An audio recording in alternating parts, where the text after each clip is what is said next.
നവരക്കിഴി എന്ന് പറയുന്ന ആയുർവേദ പഞ്ചകർമ്മ ചികിത്സയാണ് ഞാൻ ഇന്ന് ഇവിടെ വിശദീകരിക്കാൻ പോകുന്നത്. നവര കിഴി എന്ന് പറഞ്ഞാൽ ശാഷ്ടിക പിണ്ടസ്വേദം, അതായത് ശാഷ്ടികം നവര അരിയാണ്.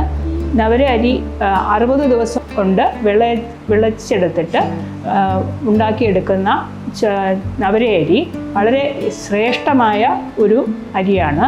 ഇത് തവിട് കളയാതെ കുറുന്തോട്ടി കഷായം എന്നിവയിൽ വേവിച്ച് കട്ടി പായസം പോലെ എടുത്ത് കിഴികെട്ടി വയ്ക്കുന്നു. രോഗിയെ ശരീരം മുഴുവനും അനുയോജ്യമായ എണ്ണകൾ തേച്ച് കിടത്തിയതിന് ശേഷം ഇത് കുറുന്തോട്ടി കഷായം, പാല് എന്നിവയിൽ മുക്കി ചെറിയ ചൂടോടുകൂടി ശരീരമാസകലം തേച്ച് പിടിപ്പിക്കുകയാണ്. പ്രത്യേക രീതിയിലാണ് ഇത് തേച്ച് പിടിപ്പിക്കുന്നത്. ഇത് രോഗിയെ പല പൊസിഷനിൽ കിടത്തിയും ശരീരം മുഴുവനും നവരക്കിഴി തേച്ച് പിടിപ്പിക്കുന്നുണ്ട്.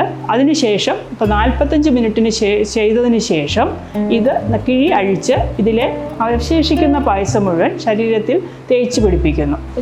ഒരു 10 മിനിറ്റിന് ശേഷം ഒരു ഓലയുടെ കഷ്ണം കൊണ്ട് ഇത് മുഴുവനും വടിച്ചു മാറ്റിയതിന് ശേഷം വീണ്ടും നേരത്തെ ഉപയോഗിച്ച എണ്ണ ചെറുതായി ചൂടാക്കി ശരീരത്തിൽ മുഴുവൻ ഒഴിങ്ങുന്നതാണ്. ശേഷം ചെറിയ ചൂടുള്ള വെള്ളത്തിൽ രോഗിയെ കുടിക്കാൻ അനുവദിക്കുന്നു. ഇത് രോഗിക്ക് മാത്രമല്ല, ആരോഗ്യമുള്ള ആൾക്കാർക്കും ഇത് ചെയ്യുന്നതുകൊണ്ട് ധാതുപുഷ്ടി ഉണ്ടാകുന്നതാണ്.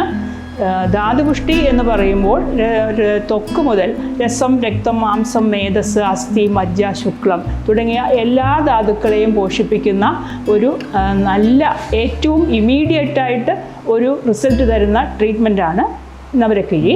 ഇത് ചെയ്ത് കഴിഞ്ഞിറങ്ങി വരുന്ന രോഗിയെ കാണുമ്പോൾ തന്നെ അറിയാം ഇതിൻ്റെ ശ്രേഷ്ഠത.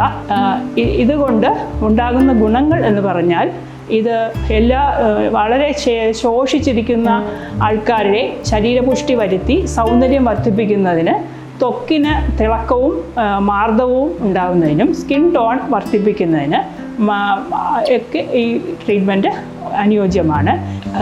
വാതരോഗം, അതായത് സ്ട്രോക്ക് വന്നതിന് ശേഷം മസിൽ ടോൺ നഷ്ടപ്പെട്ട് ശരീരം മൊബിലിറ്റി നഷ്ടപ്പെട്ടിട്ട് വരുന്ന സമയത്ത് ഈ നവരക്കിഴി ചെയ്യുന്നതുകൊണ്ട് ശരീരം ദൃഢത വർദ്ധിപ്പിച്ച് മസിൽസിനൊക്കെ നല്ല ദൃഢതയുണ്ടായി പെട്ടെന്ന് തന്നെ സ്വാഭാവികമായ ജീവിതത്തിലേക്ക് വരാനുള്ള ഒരു ഏറ്റവും നല്ല ചികിത്സയാണ് നവരക്കിഴി.